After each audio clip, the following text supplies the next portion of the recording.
से मर जाते हैं, लेकिन जिस दिन सॉफ्ट लॉन्च होता है उस दिन 5,000 के हिसाब से कुछ निवेशक इसके अंदर फंसते हैं और मैक्सिमम दिखाई ये देता है कि सारा बुकिंग हो गया है। अब इसके आगे कहानी क्या चलती है कि कुछ दिनों बाद ये 5,000 वाली जो चीज है, अगली कहानी पूछेंगे मेरी बात अगर कंप्लीट उससे पहले हम बता दें कि 5 करोड़ लोग इसके अंदर शिकार हो चुके हैं। सिर्फ इतने ही लोग नहीं है जो इन चिटफंडियों के शिकार हैं, फेहरिस्त बेहद लंबी है। और चलिए गुड़गांव के लोगों से आपको रूबरू कराते हैं कि उनके साथ कैसे ठगी की गई। के क्षेत्र में है, जब इंश्योरेंस के अंदर प्राइवेट कंपनीज आई, पहले तो LIC और सरकारी कंपनियां थी। जब प्राइवेट कंपनी आई तो सरकार ने इंश्योरेंस रेगुलेटरी अथॉरिटी भी बनाई। बहुत समय से एक मांग चल रही है, एक प्रस्ताव है कि रियल एस्टेट रेगुलेटरी अथॉरिटी बननी चाहिए देश में। राजनीतिक पार्टियों में इस अथॉरिटी को बनाने के लिए इच्छा शक्ति नहीं है, क्योंकि ज्यादा इस तरह की खबरें भी आती हैं कि राजनीतिक पार्टी, पॉलिटिशियन, नेताओं का पैसा भी इन रियल एस्टेट कंपनीज में प्रत्यक्ष और परोक्ष रूप से लगता रहता है। देखिए, हरियाणा सरकार को एक कड़ा रुख जितने भी कॉलोनाइजर, जितने भी डेवलपर, बिल्डर है, उनके प्रति करना चाहिए, क्योंकि जिस प्रकार आम आदमी अपनी जीवन भर की पूंजी जोड़कर, अपने घर की आशा रखकर इन बिल्डरों के पास पैसा जमा कर ये उम्मीद करता है कि भाई एक उनके लिए आशियान है, उनको घर मिलेगा, लेकिन जिस प्रकार से ठगी की दुकान इन बिल्डरों ने सरकार के साथ मिलकर चला रखी है, सरकार को इस पर कड़े रुख करना चाहिए। हम हरियाणा के सिरसा के लोगों को आपसे मिलवाते हैं जो इन चिटफंडियों के ऑफिसों के चक्कर काट रहे हैं। कंपनी के अंदर पैसे जमा करवाए हैं, 3 महीने हो गए जी। मेरे 2 लड़कियों की शादी थी, उसके बावजूद भी मैंने 2-3 गेड़े लगाए हैं, यहाँ मेरे को पैसे नहीं मिले हैं। मैंने 2 रुपये सैकड़ा से ब्याज लेके पैसे किसी से उठा के शादी की है, अभी तक ये हमारे को कोई जवाब नहीं दे रहे। बस कहते हैं आज निकल ऐसे ही करते रहते हैं। हम यही मांगते हैं जी, हमारे को तो सुबह पैसे दे दें। और पर्ल्स का हमने PSL लिमिटेड में काम करता था, बहुत पहले 7 साल 8 साल काम किया है मैंने, तो यहाँ पर करोड़ों रुपए मेरी टीम से लगे हुए हैं, लेकिन जब अब मैच्योरिटी की बात आती है तो ये हमें बहुत दिन तक लटकाते रहते हैं। 8-9 महीने 10 महीने से हमारे चेक नहीं आ रहे हैं, और जो कमिटमेंट होता है वो होता है जी 45 दिन बाद आपके मैच्योरिटी डेट के बाद में आपका पेमेंट मिल जाएगा। तो हमने आज ऑफिस के अंदर भी उनसे बातचीत की, लेकिन उन्होंने कोई संतुष्टिपूर्वक जवाब नहीं दिया। उसके बाद हमने वहां पे प्रदर्शन किया, पुलिस भी पहुंची, लेकिन पुलिस की कार्रवाई भी अभी हमें इतनी संतुष्टिपूर्वक नहीं लगी। ठगी हरियाणा ही नहीं, मध्य प्रदेश में भी हुई है। जरा देखिए, सुन लेते हैं वहां पर भी लोग आखिर क्या कह रहे हैं। मुश्किल से मैंने पैसा जमा करा था, उसके अंदर 110 रुपए मंथली इन लोगों ने जमा करा था। हाँ। और वो पैसा 6 साल के लिए, मतलब 72 महीने के लिए उन लोगों ने जमा करा था मुझसे पैसा। अच्छा। और मतलब उन लोगों ने बोला था कि इसके अवेज में आपको हम लोग इन्वेस्टमेंट ज्यादा हो जाएगा तो पैसे आपको और बढ़ा के देंगे, ये होगा वो होगा। खैर उन लोगों ने जो भी कमिटमेंट करा, पर अभी तक मेरा पूरा कमिटमेंट नहीं हुआ है। और 110 रुपए मान चलो मैंने किस कंडीशन में जमा करा है कि मैं आपको बता नहीं सकता। आज से 6 साल पहले मेरी स्थिति बहुत दयनीय थी, बहुत परेशान।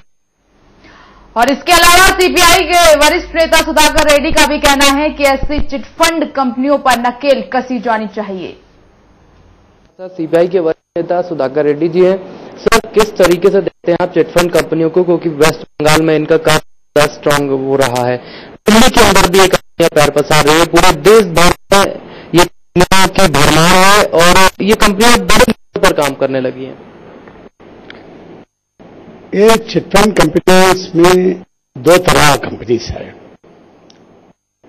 मेरा समझ में बहुत कंपनी छोटा, कुछ लोग 15-20 लोग, 40-50 दफ्तर में काम करने वाला, नहीं तो एक बस्ती में रहने वाला, ये लोग भी चिटफंड चलाते। जनरली लोगों को मदद मिलते रहते, म्यूचुअल बेनिफिट के काम करते। कुछ बड़ा कंपनी भी है, मेरा समझ में श्री राम, मार्गदर्शी, ऐसा कुछ कंपनीज बहुत साल से 20-25 साल से काम कर रहे हैं। ऐसा कंपनीज थोड़ा कुछ है ये कंपनीज का बारे में भी, मगर उतना सीरियस इरेगुलरिटीज तो कभी नहीं आया। मगर दूसरा तरह कंपनीज लोगों को डुबा देती। इसका बारे में एक चिटफंड रेगुलेटरी एक्ट आया है। एक्ट आने का बाद भी अनरजिस्टर्ड कंपनी चला रहे हैं और कुछ बड़ा कंपनियां पॉलिटिकल लीडर्स का मदद से जो वेस्ट बंगाल में शारदा चिटफंड हुआ, उसमें तृणमूल का बहुत नेता लोग का पीछे थे। वो लोगों का मदद से एक फंड कंपनी लाखों लोगों को डुबा दिया। मेरा समझ में ये पूरा बैन करने का जरूरत नहीं, मगर और स्ट्रिक्ट विजिलेंस जरूर हर महीना 2 महीना एक बार इसका पूरा अकाउंट देखना और हर चिटफंड कंपनी को सब रिजर्व बैंक का एक सेपरेट डिपार्टमेंट रहना चाहिए इसका स्ट्रिक्टली चेकअप करने के लिए। जो बड़ी कंपनियां जो ब्लैक मनी को वाइट कर रही हैं उनका इन्वेस्टिगेशन होना जरूरी है ताकि जो और इंडस्ट्री है उसमें वो लोग अपना पसार सके। नई दिल्ली से camera person Mayank Gupta, channel 1। इसके अलावा उत्तर पश्चिम दिल्ली से सांसद उदित राज से भी हमारे संवाददाता ने चिटफंडियों को लेकर खास बातचीत की।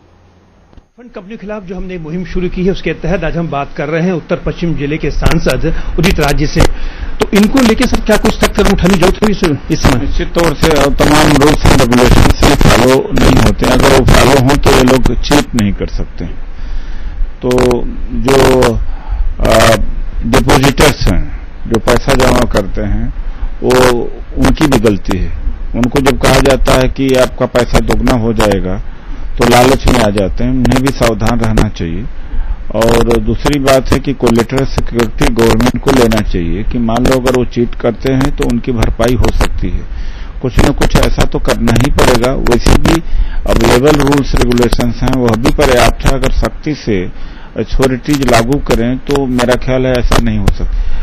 और एक एंगल इसमें और है कि इस देश में आर्थिक अपराध कोई बड़ा अपराध नहीं होता। एक आदमी अगर झापड़ मार दे किसी को तो जेल जा सकता है, औरत को घूर दे तो जेल जा सकता है, लेकिन लाखों करोड़ इस देश का लूट लेगा तो उसको अपराध नहीं माना जाता, जबकि दूसरे देशों में सख्त अपराध माना जाता है। कंपनी है पीएसएल कंपनी, ये मीडिया हाउस भी है।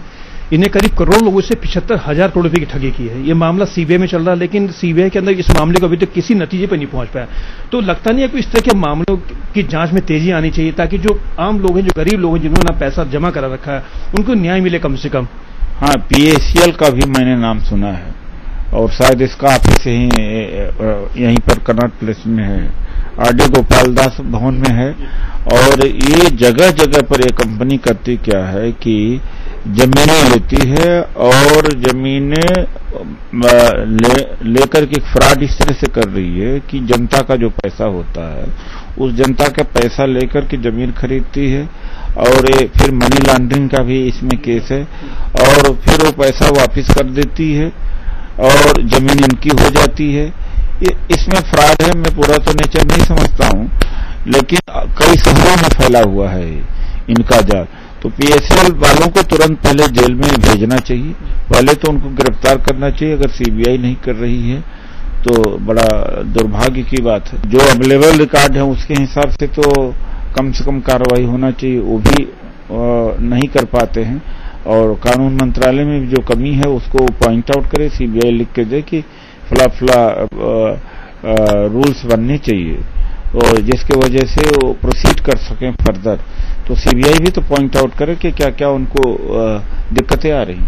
सर धन्यवाद। ये थे उदित राज जी, जो इनका कहना है कि भ्रष्टाचार के को लेकर वो काफी गंभीर है, उनकी सरकार गंभीर है और इसी को लेकर वो केंद्र में पहुंचे हैं। अब देखना है कि बीजेपी अपने इस मुकाम पे जो चिटफंड कंपनी के खिलाफ क्या सख्त कार्रवाई करती है। कैमरा पर्सन पंकज के साथ सुरेश झा, चैनल 1 दिल्ली।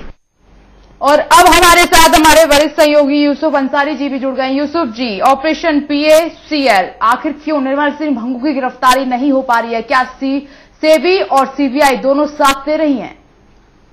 देखिए, जो बात अभी उदित राज जी कह रहे थे वो बहुत महत्वपूर्ण बात कह रहे थे और मैं ऐसे पर्सनली कुछ लोगों को जानता हूं जिन्होंने पीएसीएल में पैसा लगाया है। इनका काम करने का तरीका एकदम अलग है। ऊपर से आप बहुत जल्दी से कानूनी पंजे में को नहीं फंसा सकते, इस तरह से काम करते हैं। मिसाल के तौर पर जैसे मेरे छोटे भाई पैसा कुछ इसके अंदर लगाया है, कंफ्यूजन था उसको, जब मैंने समझाया तब उसकी समझ में बात आई।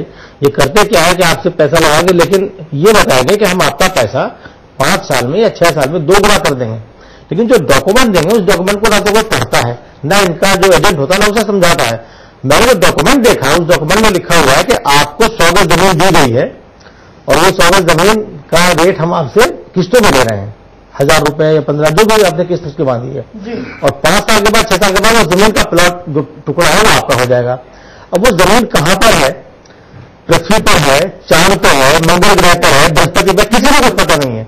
और 5 या 6 साल के बाद जिनका मैच्योरिटी तक, जो खुशनसीब लोग हैं जिनकी मैच्योरिटी तक सारी किस्तें जमा होती हैं, और उसके बाद फिर कंपनी को अगर उन पर रहम आ जाए और कंपनी क्या ब्रांच ऑफिस में मौजूद रहे तो उन तक जब भी बात पहुंचती है हमारा पैसा पूरा हो गया, आप हमें जो दुगना पैसा देना था वो दे दीजिए।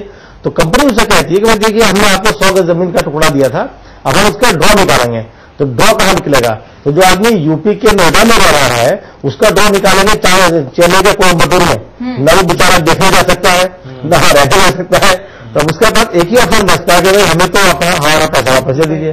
तो अब वो बताया कि अब जमीन की कीमत हमने ली थी तब उसकी EMI इतनी बैठी थी और अब मार्केट रेट उसका कम हो गया है, ज्यादा था, फिर बीच में ज्यादा हो गया, फिर कम हो गया है, तो आपको दुगना पैसा हम नहीं दे पाएंगे, लेकिन आप 2 गुना पैसा हमसे ले लीजिए। तो जो कमिटमेंट किया वो पूरा नहीं होता है। और ज्यादातर मामलों में तो पैसा कई बार जो ग्राहक होते हैं, जो कस्टमर है, जो पैसे जमा करते हैं, कई बार वो अपनी किस्त पूरी नहीं कर पाते या वक्त पर पूरी नहीं कर पाते, तो उनकी तरफ से कुछ लापरवाही होती है। तो कुल मिलाकर के गौर धंधा चल रहा है वो इस तरह से चल रहा है, ये मान के चला जाता है कि ज्यादातर लोग जिनको हम पैसा इसमें के अंदर इन्वेस्ट कराएंगे, जो छोटे इन्वेस्टर है उनमें से ज्यादातर लोग अपनी किस्तें पूरी नहीं करेंगे, कुछ की बीच में शायद डेथ हो जाएगी, कुछ इस तरह से, तो वो सारा पैसा कंपनी अपने घर में ले लेती है। और इसी तरह से ये जो PACL है ये देश की सबसे बड़ी लैंड बैंक कंपनी बन गई है, सबसे ज्यादा इसके पास जमीन है। मेरे ख्याल में देश के 2-3% तो इसका अकेले इसके कब्जा में जमीन है। जिस तरह से मुझे लगता है कि जिस तरह से सहारा ग्रुप के सुब्रत राय सहारा के साथ जो हुआ है, ठीक उससे बड़ा फ्रॉड ये है, तो उससे ज्यादा सख्त कार्रवाई इनके खिलाफ होनी चाहिए। और बड़ा सवाल यही है कि आखिर कार्रवाई क्यों नहीं हो रही और कहां पर ये कौन सा बिंदु है जिस पर ये सारी चीजें जाकर अटक जाती हैं, क्यों गिरफ्त में आखिर नहीं आ रहे हैं। कहीं ना कहीं सेटिंग है CBI और SEBI के बीच, PACL के साथ के कुछ अधिकारियों की या तो जुगाड़बाजी है, कुछ सेटिंग है, कहीं ना कुछ दाल में कहीं ना कहीं कुछ काला है। इसलिए हमें लगता है कि इसके ऊपर कोई सेंट्रल गवर्नमेंट के लेवल पर या तो कोई इंडिपेंडेंट अलग से इंक्वायरी करा जाए, सुप्रीम कोर्ट के सिटिंग जज करे या किसी हाई कोर्ट का कोई कमेटी, स्पेशल कमेटी बैठा जाए। 45,000 करोड़ रुपए का गबन ये छोटी रकम नहीं है, ये सहारा की रकम से दोगुनी रकम है, बिल्कुल। और इस पर कोई खामोशी से नहीं बैठा जा सकता। अगर नरेंद्र मोदी जी की सरकार बनी है, गरीबों के अच्छे दिन आने की बात है, जिन्होंने अपने प्रेसिडेंशियल एड्रेस के जवाब में जो बहस के जवाब में जो भाषण एड्रेस में अंदर कहा है कि वो गरीबों के अच्छे दिन आए, तो ये भी तो 1 करोड़ लोग गरीब लोग हैं जिनका छोटा छोटा पैसा फंसा हुआ है। अभी वो बता रहे थे कि हमने बेटी के शादी के लिए पैसा लगाया था, नहीं दिया तो उधार 2% ब्याज पे लेके बेटी की शादी करनी पड़ी। तो ऐसे लोगों के अच्छे दिन कब आएंगे। बिल्कुल, चंद्रशेखर जी हमारे साथ बने हुए हैं। अच्छे दिन की बात यूसुफ साहब ने भी कही, चंद्रशेखर जी, कि अच्छे दिन आखिर गरीबों के अच्छे दिन का है। एक और बात यूसुफ साहब ने बड़ी अच्छी कही कि ये जो जांच का जिम्मा CBI को सौंपा गया था, अब इस पूरे प्रकरण पर इन पर भी एक जांच होनी चाहिए जी। और चंद्रशेखर जी से जुड़ा हुआ सवाल यह है कि अगर SEBI CBI जैसी संस्थाएं या सरकार जिस तरीके से जिन पर जिम्मेदारी सौंपी गई है, अगर वो ईमानदारी से काम करें तो इतना बड़ा काम नहीं है इन चिटफंडियों पर लगाम लगाना। जैसा कि आप कह रहे हैं, मैं बार बार आपसे एक बात कह रहा हूं कि आप बार बार CBI की बात कर रहे हैं, मैं कह रहा हूं सिस्टम में गड़बड़ी है जी।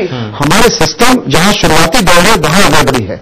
अब तो चीजें बिगड़ गई हैं, तो बिगड़ी हुई चीज को CBI कितने दिन में बना लेगी, ये बहुत बड़ा सवाल है। मेरा यह कहना है कि मोदी जी की सरकार बनने के बाद जिस तरह के ये घोटाले, न केवल चिटफंड का नहीं मामला, अभी इस तरह के कम से कम सैकड़ों घोटाले ऐसे हैं जहां पर दर्द का पता नहीं चलता। मैं आपसे पहले भी कह रहा था कि अगर आप कुछ ऐसे घोटाले हैं जिनका कहीं मीडिया में नाम नहीं आता है, कहीं कोई उसको उठा नहीं पाता, क्योंकि कानूनी रूप से वो इस तरह से काम होते हैं। अगर मुझे आप 2 महीने का समय दें तो मैं उस बात पे एक बार आपको करना चाहूंगा, क्योंकि ये ऐसा काम होने जा रहा है। आपने देखा होगा कि कई जो लाइन माफिया हैं वो एक लाइन ले लेते हैं, 100 एकड़ की लाइन ले लिया और एक उस पर सिटी बना रहे हैं, आपके ड्रीम सिटी प्रोजेक्ट लेके आ रहे हैं।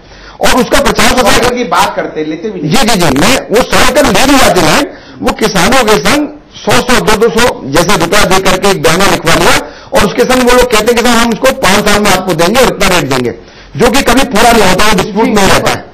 मेरा ये कहना है कि वो एक ड्रीम प्रोजेक्ट दिखाते हैं, उस ड्रीम प्रोजेक्ट के संग दिखाने के संग जो अपने एम्प्लॉइज है वो जा करके एक दुकान खोल करके बताते हैं कि साहब हम लोग इतने में सॉफ्ट लॉन्च करने जा रहे हैं